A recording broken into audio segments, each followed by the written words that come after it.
Hey Sean, it's a quick demo video for you for your Spectre 6. Got it all done late last night. And then also before I get into this, I want to say I did the physical wiring on this guy, but this build would not have been possible without the express help from Tatiana Artrovsky. Hope I'm saying that right.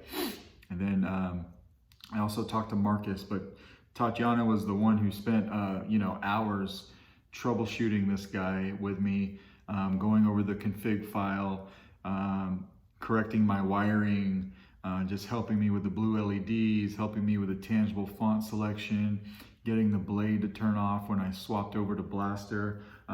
Just like an incredible amount of troubleshooting and help was done from her for me for this guy. And then when I tried to pay her for helping me out, she wouldn't accept it. So, there's a lot of people in this group, but it is a small community. And it's just an awesome thing to have people like that to reach out to when, whenever I need help. So this was not me, not by myself. I couldn't have done this by myself. So let's get into it, okay? You do have your stock pixels in there that you asked for. Tangible font selection will happen right here at this knob. That will switch from Blaster over to Blade again, which I'll show you in a second. This red button right here is your activation switch. You're not going to feel much like there's much play in this guy because the tactile switch I used was so low profile, but I'll show you that it works when we turn it on. It's just not a lot of travel. And then right here, that's your auxiliary switch. So one thing I did different from the video that I watched Marcus do is on his chassis, he utilized this window for a recharge port. I personally started off not wanting a recharge port here because I didn't want to have to take 4 bolts off every time I wanted to charge this guy up. So I did something a little different. I designed and printed my own chassis. I put the recharge port down here that I'll show you in a second. And then I utilized this window here for all of my wiring activity. So when I originally wired this board up, I had to have the wires long enough where my chassis could be out here, and that way I could be troubleshooting and moving some wires around, and just generally getting to the board very easily. So by the time I slid everything back in this morning when it was done, all my wires coming out here, I had a lot. So I had to shorten all of those down and join them together. Did that very neatly, and if you ever open this window here, you will see that everything is nice and lined up and neatly folded in there in case it ever needs to be got to again. But that was my utilization of that door. I will show you right now what I did for recharge. So we're going to unscrew this pummel cap.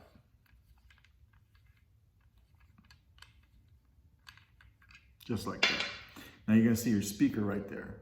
Okay, now I made, these may not look very impressive, but I made these specifically for getting the speaker out. So they're just a pair of tweezers from a brass rod.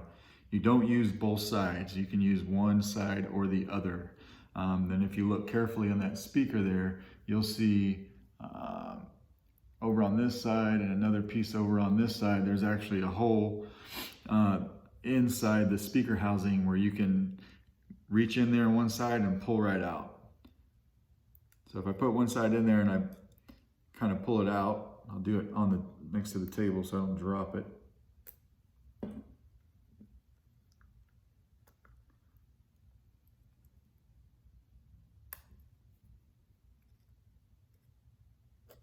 Just like that.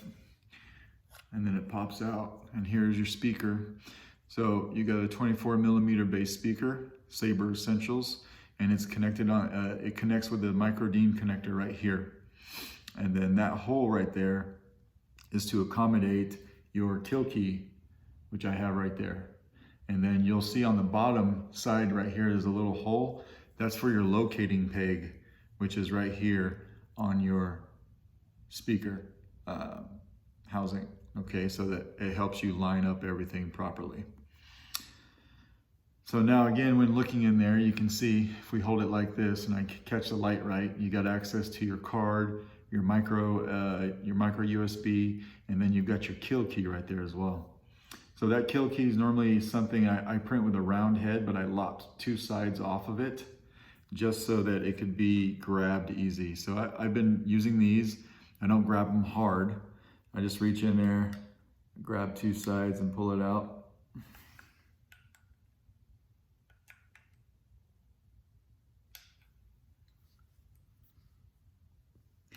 Until you're doing it on camera for somebody.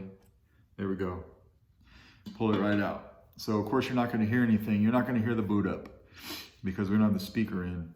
So we're going to line that speaker up and put it in. If you don't get it right, don't force it. Boom, in. You could feel it go right in. And then we'll screw this on. Screw the pommel cap on.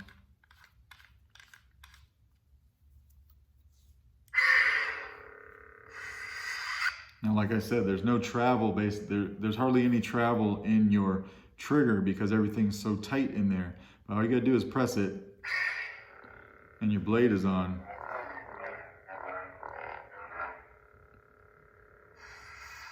But I'm gonna go ahead and put a blade in because it looks a lot better with that. So when you put your blade in, there's your blade retention screw right here. So we're gonna slide a blade in, grab our Allen key, tighten her up a little bit.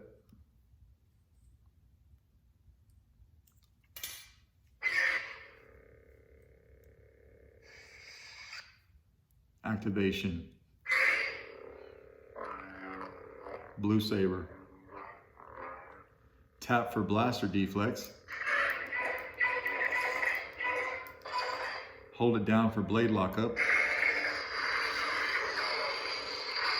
Now here's the cool part. Without hitting any buttons, toggle over to your blaster by pushing the toggle forward. Turns the blade off. Now to do your blaster, you're not going to tap on the auxiliary, you're going to hold it down.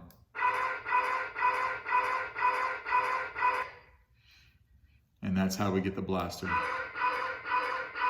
Now if you just tapped it, you'll get the blaster, but you won't get the LED. So hold it down. Remember, hold it down to get your blaster. And then without touching any buttons, we would toggle back to blade and it will turn the blade back on.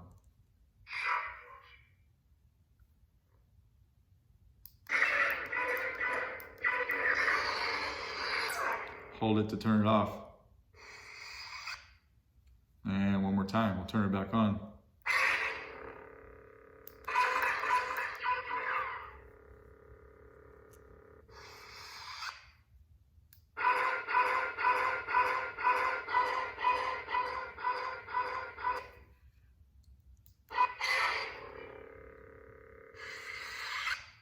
And that, sir, is your saber and all its intricacies. So I hope that it turned out the way you liked. This was the most challenging build I've ever had in probably around 180 different builds I've done so far. So thank you very much for letting me have the opportunity to build this up for you, and know that it was not me who finished it, but you know, a member of this community that actually helped me see it to the finish line. Thanks, buddy.